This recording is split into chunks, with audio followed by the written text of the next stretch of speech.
എല്ലാവർക്കും നമസ്കാരം. ഇന്നത്തെ എന്റെ വീഡിയോ എന്ന് പറയുന്നത് എന്റെ ഫ്രണ്ടിന്റെ ഒരു കല്യാണത്തിന് പോയ വിശേഷങ്ങളാണ് ട്ടോ. തലേ ദിവസം തന്നെ ഞാൻ അവൾക്ക് വേണ്ടിയിട്ട് ഒരു ഗിഫ്റ്റ് കൊടുക്കണല്ലോ. അപ്പൊ ആ ഗിഫ്റ്റിന് തപ്പിപ്പിടിച്ച് പോയിരുന്നു. അതിന്റെ കാഴ്ചകളാണ് നിങ്ങൾ കാണുന്നത്. അപ്പോ അന്ന് തന്നെ വൈകിട്ട് പെട്ടെന്നാണ് എനിക്ക് ഉദിച്ചത് മൈലാഞ്ചി എന്റെ പോയി മൈലാഞ്ചി ഒന്ന് മെഹന്തി ഒക്കെ ഒന്ന് ഇട്ട് സെറ്റ് ചെയ്യാന്ന്. അപ്പൊ വെറുതെ അപ്പുറത്തെ വീട്ടിലെ ചേച്ചിനെ എണീപ്പിച്ച ആളെ കൊണ്ട് ഒരു മൈലാഞ്ചി അങ്ങോട്ട് ചെയ്യിപ്പിച്ചു. പിന്നെ കാലത്ത് എന്റെ ഗിഫ്റ്റ് പാക്കിങ്ങും അതൊക്കെ റാപ്പ് ചെയ്ത് കഴിഞ്ഞു. ഞാൻ അങ്ങനെ നേരെ മേക്കപ്പ് ഒക്കെ ഇട്ട് റെഡി ആക്കിയിട്ട് അതിന്റെ വീഡിയോസ് ഒന്നും ഞാൻ ആഡ് ചെയ്തിട്ടില്ല. അപ്പോൾ നേരെ ദാ ഞാൻ ഓഡിറ്റോറിയത്തിലോട്ട് പോവാണ്. ഞാൻ ഒറ്റയ്ക്കായിരുന്നു. ആദ്യമായിട്ടാണ് എന്റെ ലൈഫില് ഞാൻ ഒരു കല്യാണത്തിന് ഒറ്റയ്ക്ക് പോകുന്നത്. അവിടെ ഫ്രണ്ട്സ് ഉണ്ടെങ്കിൽ കൂടിയും അധികം ഫ്രണ്ട്സ് ഒന്നും ഇല്ല. ആകെ ഒന്ന് രണ്ട് പേരൊക്കെ ഉണ്ടായിരുന്നുള്ളൂ. ജസ്റ്റ് ഒരു കാഷ്വൽ ടോക്ക് മാത്രമേ നടത്തിയുള്ളൂ. അങ്ങനെ കുറെ നേരം കല്യാണ പെണ്ണിന്റെ കൂടെ ഇരുന്നു. അവളാണെങ്കിൽ ഭയങ്കര ടെൻഷനിലൊക്കെ ആയിരുന്നു കേട്ടോ. അപ്പൊ അങ്ങനെ കുറെ നേരം വെയിറ്റ് ചെയ്തു. ചെക്കനും കൂട്ടരും വരാൻ കുറച്ച് ലേറ്റ് ആയി. എങ്കിൽ കൂടിയും ബോറടിച്ചില്ല. നമ്മുടെ ഫ്രണ്ട് ആയിരുന്നു പുള്ളി.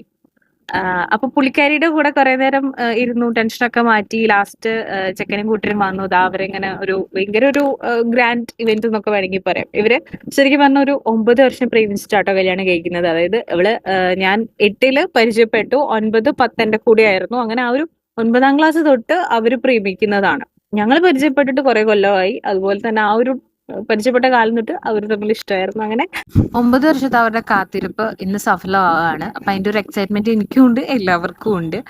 അങ്ങനെ അവരെ കണ്ടു. അടിപൊളി ഇവന്റ് ആയിരുന്നു. സിമ്പിൾ ആണെങ്കിൽ കൂടിയും വളരെ സൂപ്പറായിട്ട് ആ ഒരു ഇവന്റ് നടത്തി. അങ്ങനെ അവരെ കണ്ടു. ആശീർവാദം ഞാൻ ഫോട്ടോ ഒന്നും എടുക്കാൻ നിന്നില്ല. ഒറ്റയ്ക്ക് ആയതുകൊണ്ടും ഞാനൊരു ഇൻവെർട്ടർ ആയതുകൊണ്ടും അതിനൊന്നും നിന്നില്ല. സാരമില്ല. അങ്ങനെ ഫുഡ് കഴിക്കാൻ പോയി. ഞാൻ ഇൻവെർട്ടർ ആയതുകൊണ്ട് തന്നെ എനിക്ക് അതിന്റെ ചമ്മലൊക്കെ ഉണ്ടായിരുന്നു. പക്ഷെ ഞാൻ സഹിച്ച് ഒരു ഇതിൽ തിന്നു. ഇതല്ല എന്റെ ആവശ്യമില്ല, എനിക്ക് പെട്ടെന്ന് വീട്ടിൽ പോണ്ടേ.